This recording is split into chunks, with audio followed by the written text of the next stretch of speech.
All right. All right, so this is Dr. Jason Gonzalez again and Dr. Shane Smith, and we're going to walk you through how to properly set up the patient and the X-ray machine for the upper cervical films that we take in the knee chest technique or the knee chest protocol. The 5 films that we do take are a lateral cervical film, then we'll take 3 basically full cervical APOM films, 1 in neutral, and then 2 with 1 with left lateral flexion and 1 with right lateral flexion. And I'll talk more about the specifics of how far you go in lateral flexion when we take those. And then the last shot that we take is going to be a base posterior. So we're going to walk you through the setup of that. I'll talk you through it as I'm setting them up, and also kind of tell you what I tell an actual patient when we're doing this. And I apologize about the confined space here. This is our actual office in Chico where we shoot films, and it's kind of a confined area. But anyways, here we go. So the first thing we want to do is when you position the patient, the instructions for this part is have the patient, when they sit, slide all the way to the back of the chair before they sit up, and have them sit up somewhat tall. And I tell the patient just to sit in somewhat of a natural position. Don't try to act like they have perfect posture when they in fact don't. We want to see these films sort of in their natural presentation. So just have the patient sit in a somewhat neutral position with their sliding all the way back, sitting up. As they're sitting in the chair, one thing you want to do is give them the instruction to place their feet near the very far edge of the foot pegs that are on the bottom of these chairs, and that will place their legs in a position that will make the base posterior film a lot easier and more comfortable for the patient when we get to that point. Other than that, my instructions to the patient are pretty much everything that's going to happen, I'm going to do it. They're going to be very much a passenger in this process. At some point, they're going to need to close their eyes and just sit very, very still between each image, and then we go. The first film that I always take is the lateral, and so the proper position for that, we'll loosen the chair so it can rotate and slide, and we'll place the patient. In this particular office, we take these laterals with the patient facing away from us, or the left side of the patient against the bucky. So I'll just kind of walk you through how we do this. The goal of this is going to be to take a lateral cervical picture with a central ray right at C1, and we're going to use the patient's body to take out any rotation. So some patients may just have sort of a natural sort of rotation or awkward position to their neck, and we want to make sure that we have the rotation at least taken out as much as possible. So if the patient does have, let's say, a right rotation, I'm going to use the chair as I position them to get the neck perfectly parallel to the film, but the shoulders may be a little bit displaced based on the patient. So once we get them in the general position, the next thing I'll do is I'll take the X-ray tube and bring it to 40. We take all of our images at 40. And then we turn on the light. And the light, I'm not sure how well you can see that on the film, but this will guide you to the correct placement of the X-ray tube. I think that might be blocking it out. But anyways, you want the light basically right at the base of the ear near the mastoid process where the C1 TP would be. And then you collimate to the size of the film, the full size of the film behind the patient.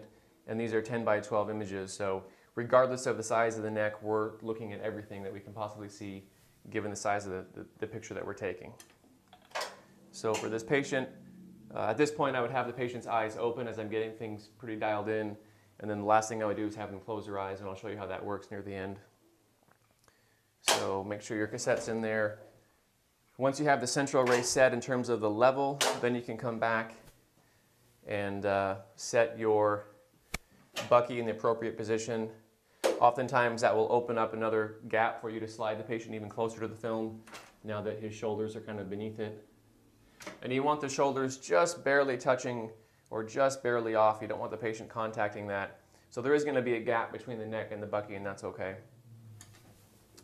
So once the level has been set, and also you want to make sure the X-ray tube is level. These tubes that we use for upper cervical films will rotate, so you want to make sure it's been set to level again before you begin to position this film.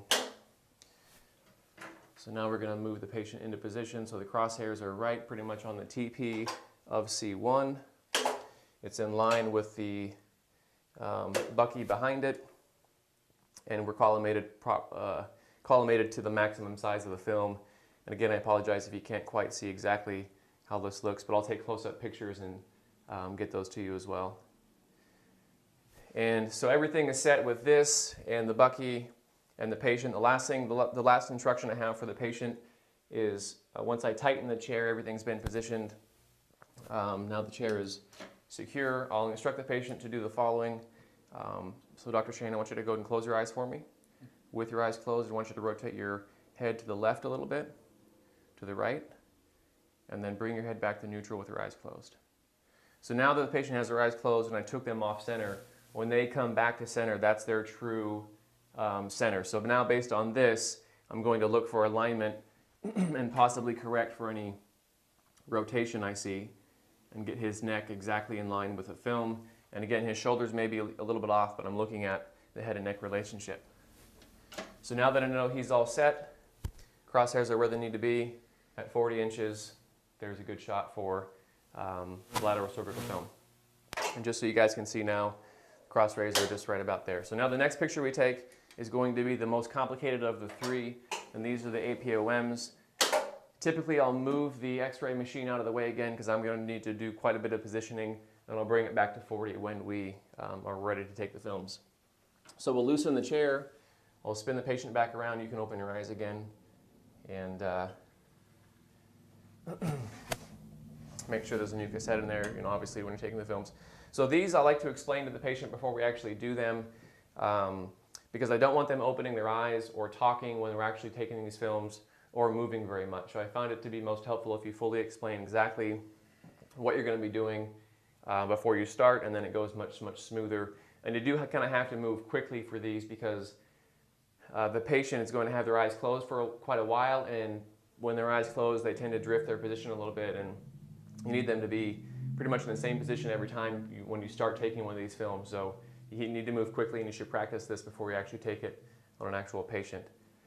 So again, the goal here is to take a picture of his upper cervical spine, capturing the entire cervical spine as it sets, preferably seeing down to T1 so you can look for any lower angle changes.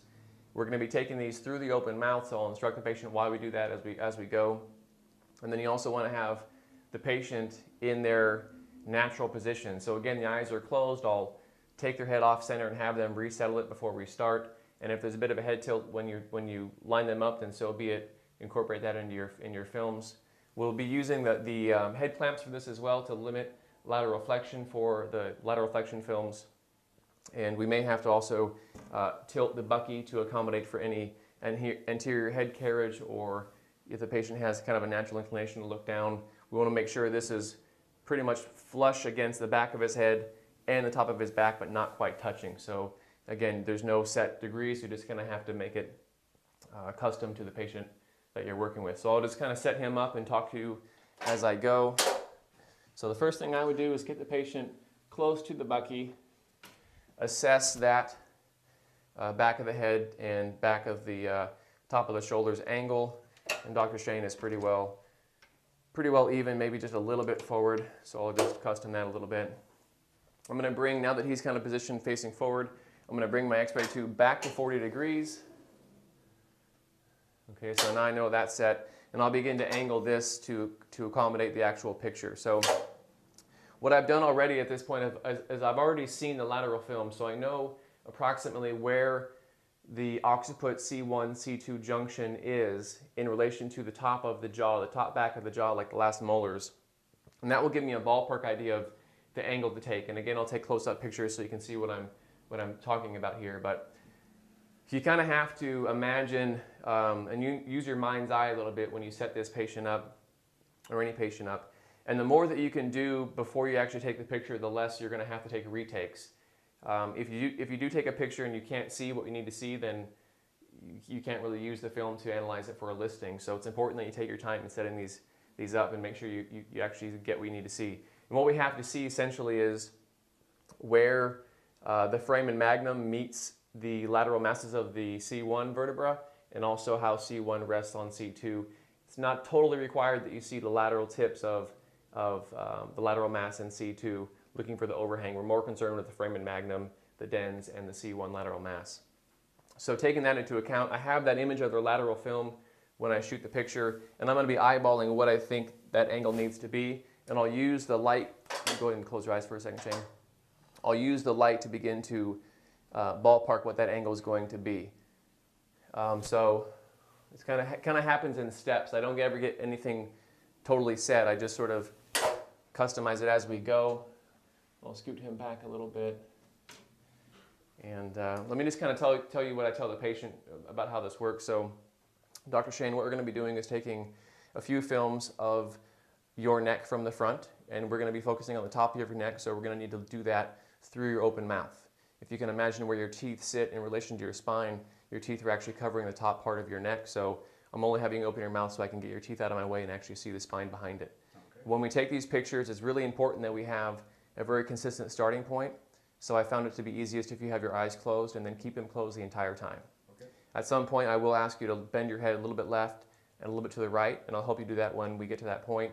And you only have to have your mouth open right before I take the picture, and I'll give you a warning when that's going to happen. And as soon as the picture is taken, you can relax the jaw again.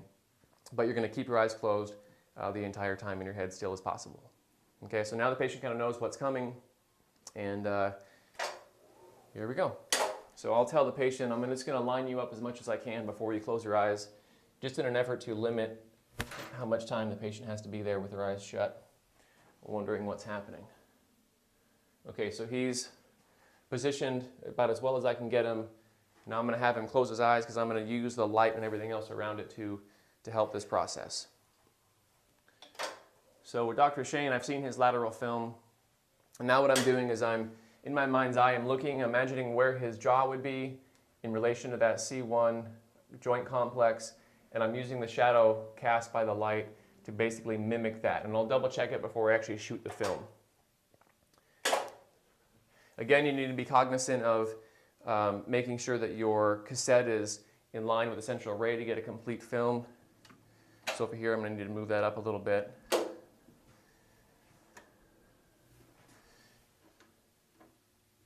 And we'll collimate to the size of the film here just before we take it. So here what we're going for is obviously we don't want any rotation. So if his head or neck was naturally rotated, I would again use his body to take the rotation out.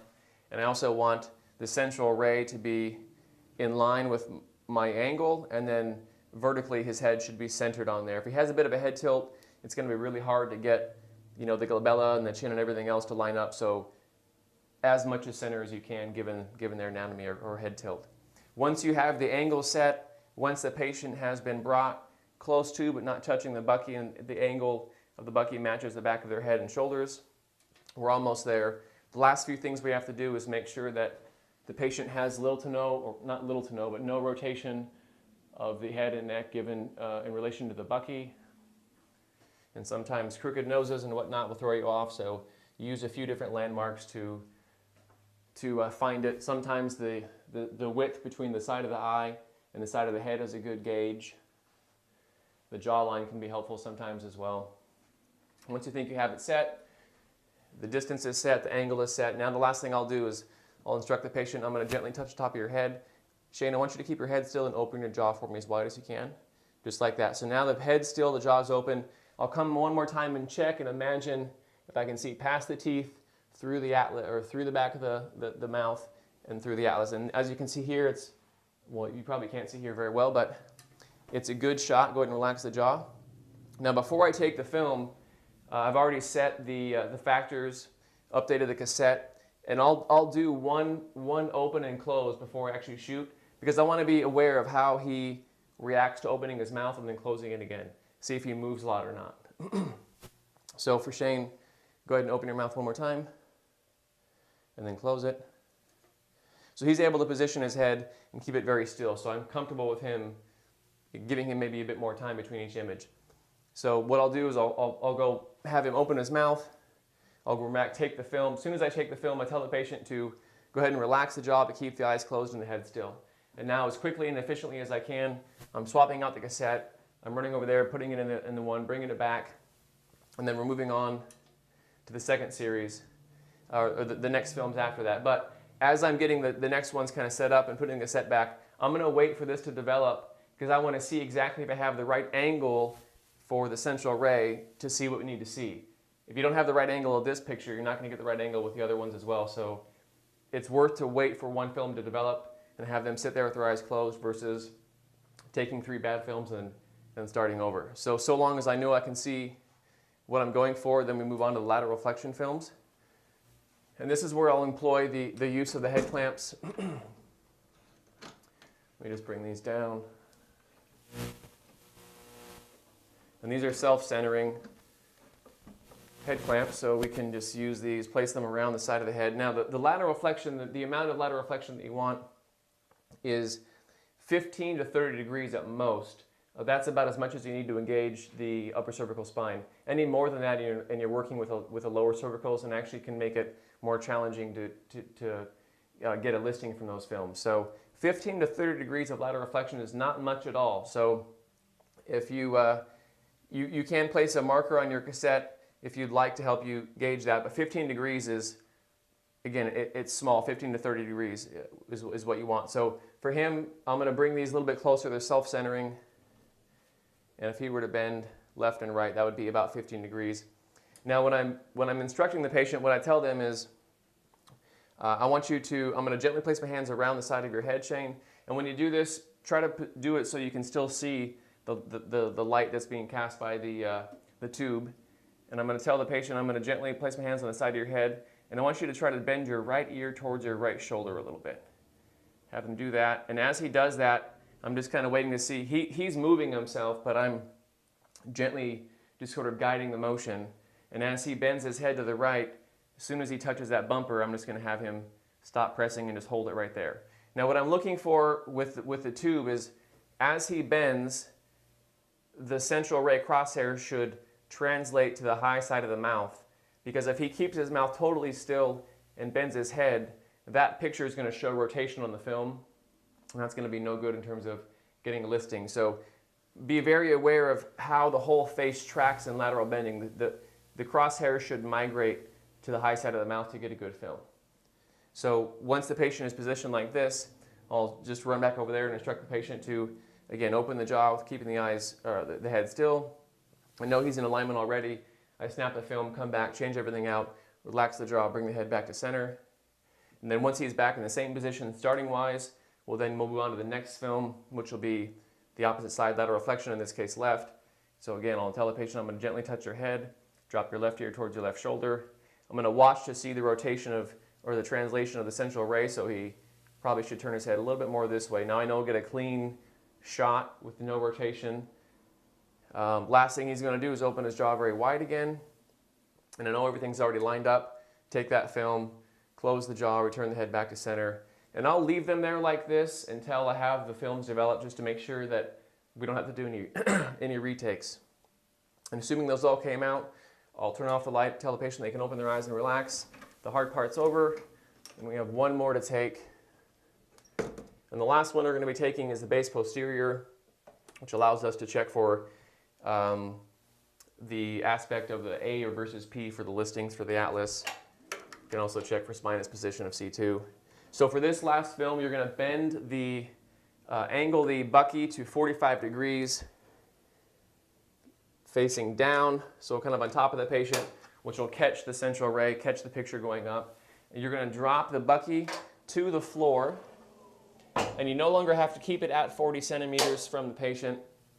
You're going to have to play with this a little bit to make sure that you get a clean shot. The goal here is going to be getting a picture where the central ray is going to go about 1 inch under the tip of the chin, and about 1 inch anterior to the opening of the ear. That's going to put you right in line to see C1 and C2 in a clean way, so you can see any rotational aspect of that listing.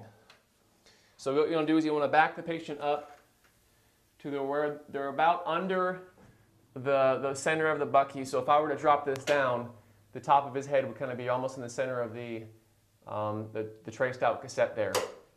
His knees are already positioned, a little bit parted, so I can get the X-ray tube almost between his knees facing up to get the appropriate angle for the shot. You'll see the light being cast on him in a second. Go ahead and close your eyes for me, Shane, and place your hands on your knees.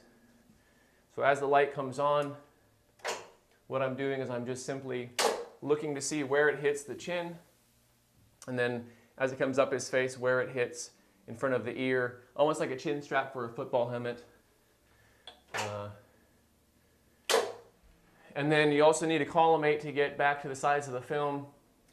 And the central ray, this is a little bit tricky. To get the central ray lined up, you're going to have to play with the position of the patient just a little bit to get that to happen, which requires, again, moving this. So there's a little bit of a kind of a multi-step process there. When you're all set, you know you have a good shot because there's no rotation on the patient. You've taken any of that out. The shadow cast by the central ray is behind the chin and in front of the ear, and then your central ray is also in line with your cassette, which has been collimated, and then you're ready to go there. And that pretty much concludes the full series. I'll show you pictures of what they all look like when you do them properly. And at this point, you can just get all the equipment out of the way for the patient. Make sure they don't bump anything, the shoulders and knees as they get out. Go and open your eyes for me. And then lock the chair in place before the patient exits. These chairs are really mobile. It's like stepping off of a skateboard, so if you're not locked in place, they may fall. And that's it. Thank you.